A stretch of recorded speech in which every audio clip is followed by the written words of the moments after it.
Colourful ಹಬ್ಬವೇ ಕತ್ತಲಾಯಿತು ಹಲವರ ಬದುಕಿಗೆ. ಪಟಾಕಿ ನಿಷೇಧವಾದರೂ ಕೂಡ ಹೆಚ್ಚಾಗ್ತಿದೆ ಅವಘಡಗಳ ಸಂಖ್ಯೆ. ಕಲರ್ಫುಲ್ ಹಬ್ಬವೇ ಕತ್ತಲಾಯಿತು ಹಲವರ ಬದುಕಿಗೆ. ಪಟಾಕಿ ನಿಷೇಧವಾದರೂ ಕೂಡ ಹೆಚ್ಚಾಗ್ತಿದೆ ಅವಘಡಗಳ ಸಂಖ್ಯೆ. ನಗರದಲ್ಲಿ ಕಳೆದ ವರ್ಷ ಸಾಲು ಸಾಲು ಪಟಾಕಿ ದುರಂತ ಆಗಿತ್ತು. ಪಟಾಕಿ ಅವಘಡದಲ್ಲಿ ನೂರಾರು ಜನರಿಗೆ ಗಂಭೀರ ಗಾಯಗಳಾಗಿತ್ತು.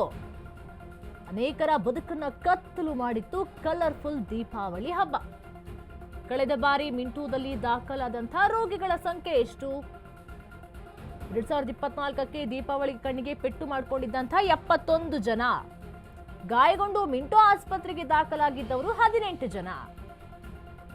ಈಗ ದೀಪಾವಳಿ ಬರ್ತಾ ಇದೆ, ಇದರ ಗಾಯಗೊಂಡವರ ಸಂಖ್ಯೆ ಕೂಡ ಇನ್ಮೇಲೆ ಜಾಸ್ತಿ ಆಗುತ್ತೆ ಗೊತ್ತಿಲ್ಲ. ಪ್ರತಿ ವರ್ಷವೂ ಕೂಡ ದೀಪಾವಳಿ ಹಬ್ಬದಲ್ಲಿ ಏನಾದ್ರೂ ಒಂದು ಅವಘಡ ಆಗ್ತಾನೆ ಇರುತ್ತೆ.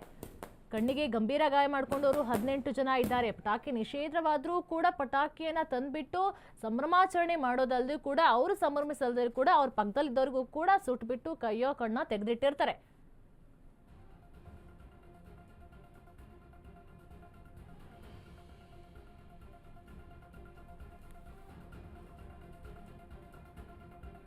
ಎರಡ್ 2024ರಲ್ಲಿ ಭಾರಿ ಅನಾಹುತವೇ ಆಗಿತ್ತು. ಕಣ್ಣು ಕಳ್ಕೊಂಡಿದ್ರು 10 ಜನ ತಮ್ಮ ಕಣ್ಣನ್ನ ಕಳೆದುಕೊಂಡಿದ್ರು.